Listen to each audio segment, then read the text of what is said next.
विश्व इतिहास के संदर्भ में औद्योगिक क्रांति जो टॉपिक चल रहा है अपना, उसमें आज अपन बात करेंगे औद्योगिक क्रांति के जापानी मॉडल की। औद्योगिक क्रांति के 3 मॉडल दुनिया में फेमस हुए हैं, जिनके आधार पर दुनिया के देशों में औद्योगिक क्रांतियां हुई हैं। या तो किसी देश ने पूंजीवादी मॉडल अपनाया है, जो ब्रिटेन का मॉडल था, अपन ने देखा है लास्ट वीडियो में। एक इसका जापान का राष्ट्रवादी मॉडल है और एक है रूस का साम्यवादी मॉडल। एक बात मैं आपको यहां बताना चाहूंगा कि आज से मैं एक नया इनिशिएटिव स्टार्ट कर रहा हूं। एज ए क्लास आपकी क्लास होगी, जैसे नोट्स लिखवाए जाते हैं, ऐसे मैं आपको समझाने के बाद में नोट्स भी लिखवाऊंगा। यदि आपको उचित लगता है कि आपको नोट्स लिखना चाहिए तो आप लिख लीजिएगा, और यदि नहीं उचित लगता है तो जो समझा रहा हूं यहां तक समझने के बाद में आप स्किप कर सकते हो। नोट्स में आप ऐसा भी कर सकते हो कि उसकी स्पीड को आप कम और ज्यादा कर सकते हो, जैसे अपन डबल स्पीड भी कर सकते हैं अगर जल्दी लिखना हो तो आप अपने हिसाब से देख लीजिएगा। तो मैं बात कर रहा हूं जापानी मॉडल के बारे में कि जापानी औद्योगिक क्रांति। टॉपिक अपना है औद्योगिक क्रांति, और औद्योगिक क्रांति के 3 मॉडल प्रचलित हैं। ब्रिटेन का पूंजीवादी मॉडल, जापान का राष्ट्रवादी मॉडल और रूस का, जो सोवियत संघ रूस था आज रूस हो चुका है, रूस का साम्यवादी मॉडल। तो आज अपन बात करेंगे जापान का राष्ट्रवादी मॉडल।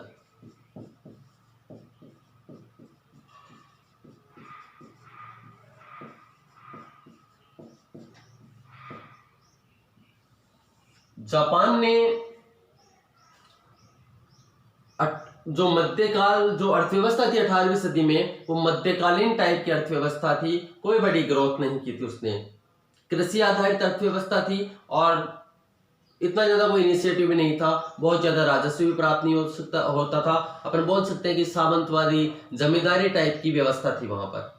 लेकिन 18वीं सदी में जापान भी और ब्रिटेन से प्रभावित हुआ और इकोनॉमिक ग्रोथ करने की लालसा जगी।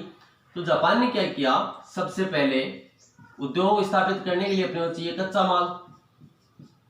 तो कच्चा माल अच्छे से प्राप्त हो, अच्छी मात्रा में प्राप्त हो, अच्छी क्वांटिटी में प्राप्त हो और क्वालिटी भी अच्छी हो, तो उसके लिए इसने वाणिज्यिक कृषि को अपनाया। और जब वाणिज्यिक कृषि से कच्चा माल उचित मात्रा में प्राप्त होने लग गया, तब जापान ने उद्योगों को बढ़ावा देने का प्रयास किया।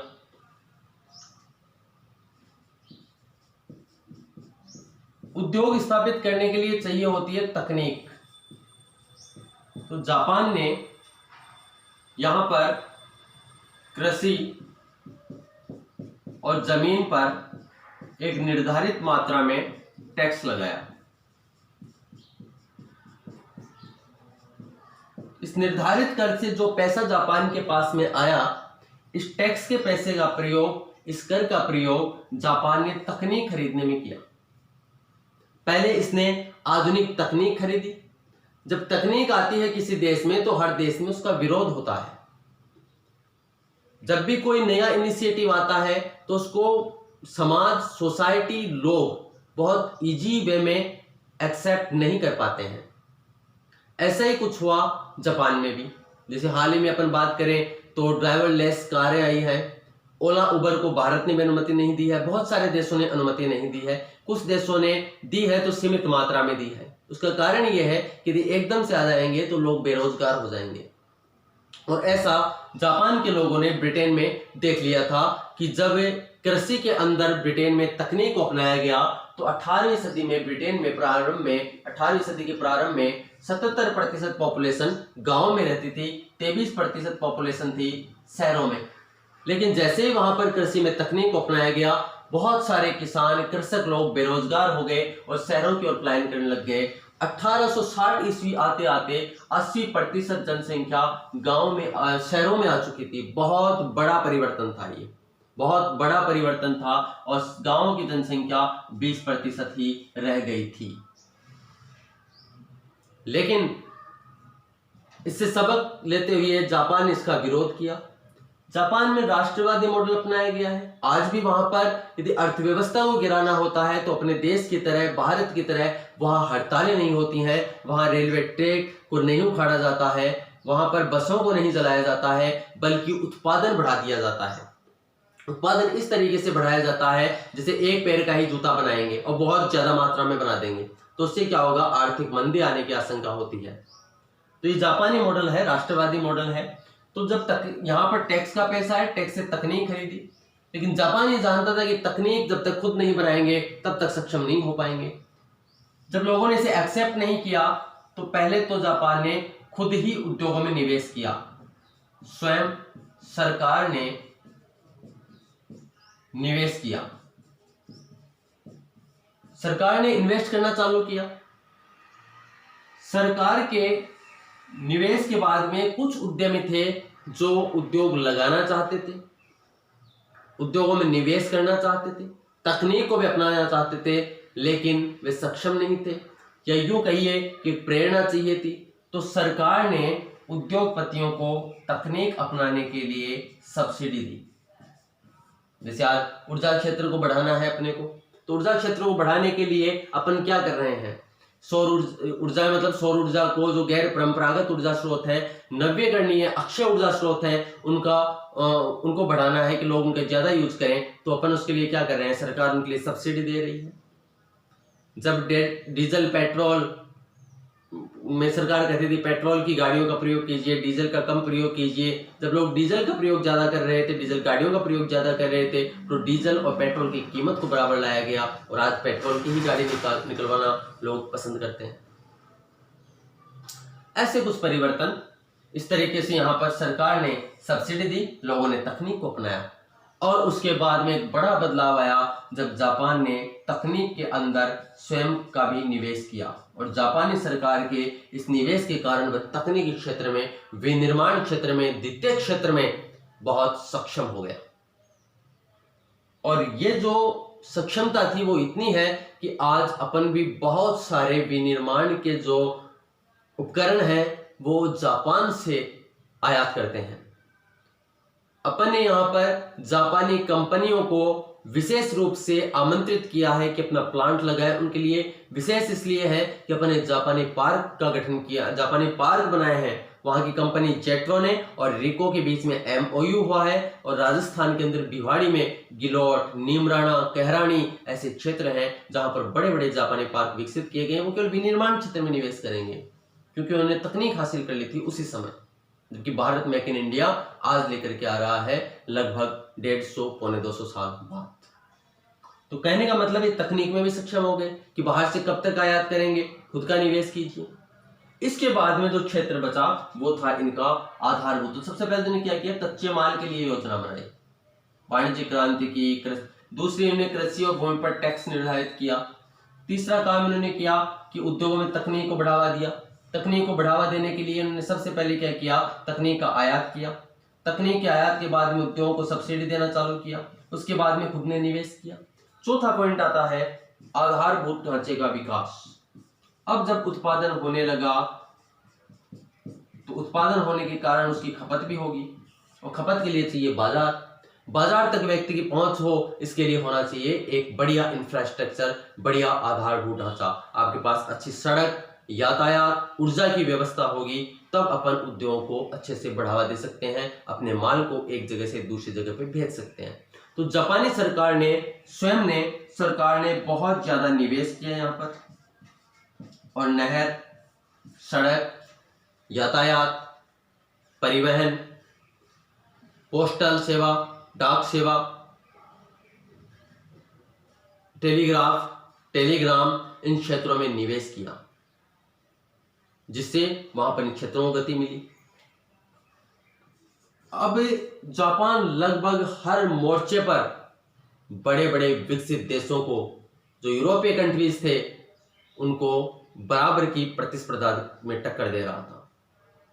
लेकिन अभी भी एक क्षेत्र में जापान पिछड़ा हुआ था, और वो क्षेत्र था जहाजरानी का विकास। क्योंकि जापान एक द्वीप है और उसको एक जगह से दूसरे देश में यदि माल भेजना है तो जहाजों का विकास करना होगा। यही नहीं, विश्व का 70% से ज़्यादा जो व्यापार होता है वो समुद्री रास्तों से ही होता है आज भी। तो जहाजरानी में इसको अपना विकास करना था, सुदृढ़ बनाना था। तो जापान ने क्या किया, यहाँ पर जापान ने जहाजरानी क्षेत्र में यानी जितना इनका निवेश का विकास में निवेश का लिए जो धनव्यय की राशि थी इनकी विकास के क्षेत्र में, उसका 3/4 निवेश इन्होंने केवल जहाजरानी क्षेत्र पर किया, जिस कारण इसमें भी ये सुदृढ़ बन गए, सुविकसित बन गए। ये जापानी मॉडल है। अब जापानी मॉडल, जापान का राष्ट्रवादी मॉडल किस प्रकार से ब्रिटेन के पूंजीवादी मॉडल से भिन्न था। अगर आपने ब्रिटेन पूंजीवादी मॉडल को समझा है तो अंतर आसानी से कर पाएंगे। देखिए, ब्रिटेन का पूंजीवादी मॉडल उदारवाद के कारण आया था, एडम स्मिथ के कारण आया था। एडम स्मिथ जिसे अर्थव्यवस्था का जनक कहा जाता है, आधुनिक अर्थव्यवस्था का जनक कहा जाता है। अर्थव्यवस्था के जनक एडम स्मिथ ने खुले बाजार की नीति का सिद्धांत दिया था, मुक्त व्यापार, प्रतिस्पर्धा, निजी उद्यमों को बढ़ावा देने की बात कही थी। तो ब्रिटेन में जो विकास हुआ वो पूंजीवादी मॉडल था। जापान का जो औद्योगिक विकास है ये राष्ट्रवादी मॉडल है। Number 1 point. दूसरा पॉइंट, इंग्लैंड में मुक्त व्यापार प्रतिस्पर्धा की गई, जबकि जापान ने नीति अपनाई थी संरक्षणात्मक प्रशुल्क की नीति। ये क्या होती है, आधुनिक संदर्भ में इसको समझें तो ये जापान अमेरिका के संदर्भ में समझिए। डोनाल्ड ट्रंप ने बहुत सारे जो चीन निर्यात आता था, जो चीन से आयात किया जाता था अमेरिका में, उसके ऊपर शुल्क बढ़ा दिया। बहुत सारे ऐसे उत्पाद है, प्रोडक्ट है जिनके ऊपर 70% तक, 100% तक, 200% तक टैक्स लगा दिया गया। तो जब उनके ऊपर इतना प्रशुल्क लगा दिया गया तो उनका वो चीजें महंगी हो जाएंगी और खुद की चीजें ज्यादा बिकेंगी। ऐसा ही किया जापान ने संरक्षणात्मक प्रशुल्क नीति अपनाई, जबकि ब्रिटेन ने जो नीति अपनाई थी ये मुक्त प्रतिस्पर्धी, मुक्त व्यापार की नीति थी। ये कुछ, और यहां पर जो निवेश किया गया था उद्योगों में, ये निजी उद्यमियों द्वारा निवेश था ब्रिटेन में, जबकि जापान में सबसे पहले सरकार ने निवेश किया, सरकार के बाद में लोगों को निवेश के लिए आमंत्रित किया गया। ब्रिटेन में जो आधारभूत ढांचे का विकास हुआ वो भी निजी क्षेत्र के तहत ही हुआ था। जैसे आज भारत में अपन देख रहे हैं पीपीपी के जो मॉडल है, उस मॉडल के तहत वहां पे विकास हुआ था। या यूं कहो पीपीपी था ही नहीं, वहां पे पब्लिक प्राइवेट पार्टनरशिप नहीं थी, वहां पे सारा इन्वेस्टमेंट प्राइवेट क्षेत्र का ही था। जबकि ब्रिटेन जो जापान में निवेश किया गया आधारभूत ढांचे में, सड़क में, यातायात के साधनों में, या टेलीग्राफ में, पोस्टल में, टेलीफोन में, इन सब में निवेश सरकारी निवेश था। तो ये कुछ अंतर है जापानी मॉडल और ब्रिटिश मॉडल में। आइए आप लिखिए इसको, जैसा कि मैंने बताया था कि आज से मैं लिखाना चालू करूंगा आपको, ठीक है। फिर मैं ये रिवाइज करूंगा कि जिनको ये समझ में आ गया है, जो खुद लिखने में समझने में सक्षम है, वो लिख लीजिएगा अपने हिसाब से। और यदि नोट्स के अकॉर्डिंग लिखना चाहें तो मैं लिखवा रहा हूं, आप लिख सकते हैं। आप इसकी स्पीड को 2 मल्टीपल या 1.5 मल्टीपल भी कर सकते हैं, इसमें ऑप्शन आता है, लिख लीजिए आप।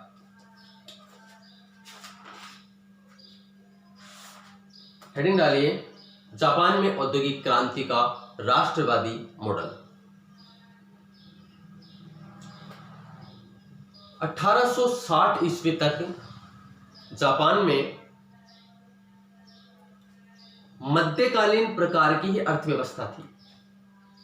1860 ईस्वी तक जापान में मध्यकालीन प्रकार की ही अर्थव्यवस्था थी। लेकिन उसके बाद जापान ने भी उद्योगों का बड़े स्तर पर विकास करने की नीति अपनाई।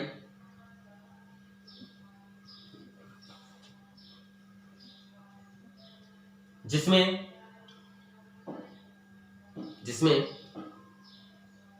अर्थव्यवस्था के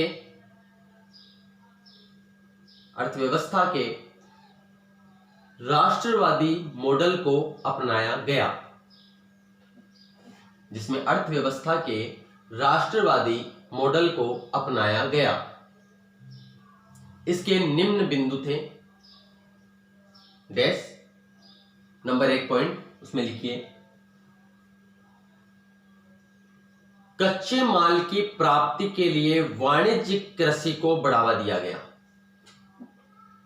कच्चे माल की प्राप्ति के लिए वाणिज्यिक कृषि को बढ़ावा दिया गया।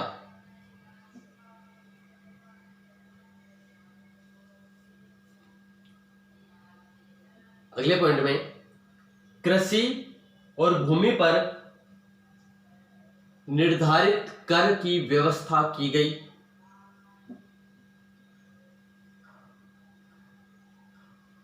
निर्धारित कर की व्यवस्था की गई जिससे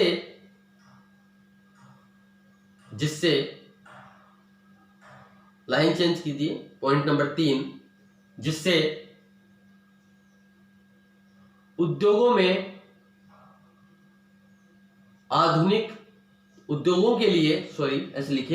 के लिए आधुनिक तकनीक का आयात किया गया। आधुनिक तकनीक का आयात किया गया। स्वयं सरकार ने बड़े स्तर पर उद्योगों में निवेश किया। स्वयं सरकार ने बड़े स्तर पर उद्योगों में निवेश किया। अगले पॉइंट में, उद्यमियों को तकनीक में सब्सिडी का प्रावधान किया गया। उद्यमियों के लिए तकनीक में सब्सिडी का प्रावधान किया गया।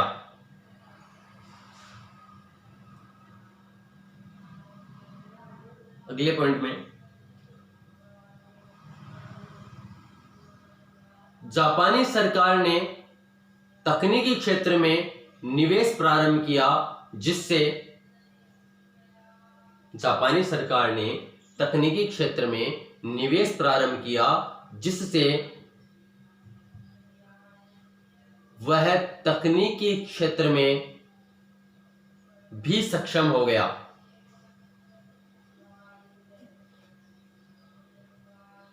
अगले पॉइंट में, जापानी सरकार ने आधारभूत ढांचे में बड़ा निवेश किया। आधारभूत ढांचे में बड़ा निवेश किया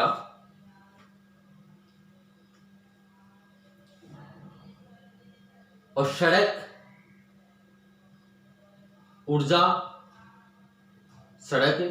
ऊर्जा, पोस्टल, टेलीग्राफ, टेलीफोन जैसे क्षेत्रों में भी मजबूत बन गया।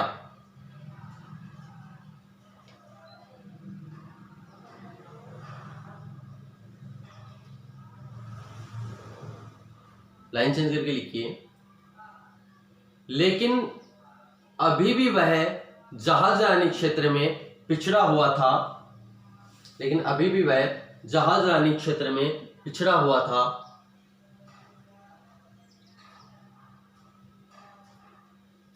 इसलिए उसने एक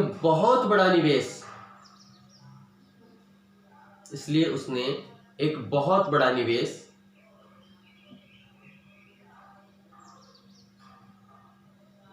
कितना बड़ा, लिखिए आगे, बहुत बड़ा निवेश कोष्टक में लिख लीजिए, विकास क्षेत्र पर कुल व्यय का 3/4। विकास क्षेत्र पर कुल निवेश का 3/4 निवेश, 3/4 खर्च। तो जहाजरानी क्षेत्र पर निवेश किया और इस क्षेत्र में भी जापान सुदृढ़ बन गया।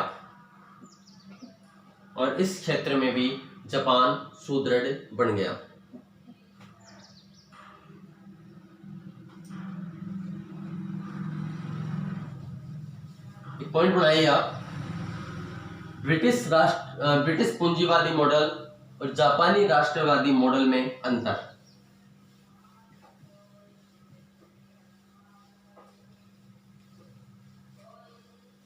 ब्रिटिश पूंजीवादी मॉडल और जापानी राष्ट्रवादी मॉडल में अंतर।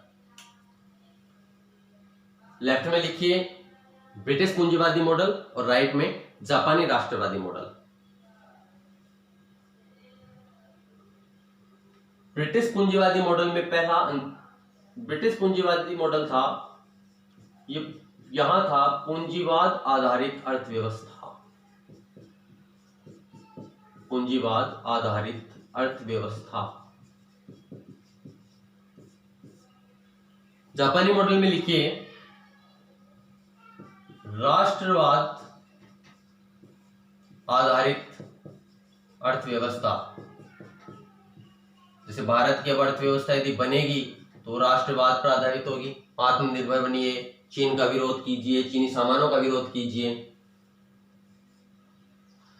अगला जो पॉइंट है, यहां पर मुक्त व्यापार की नीति को अपनाया गया था। मुक्त व्यापार नीति। यहां पर संरक्षणात्मक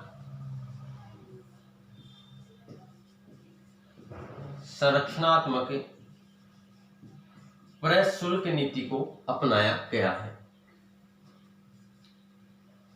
इधर में जो उद्योगों में निवेश था, ये निजी क्षेत्र आधारित निवेश था।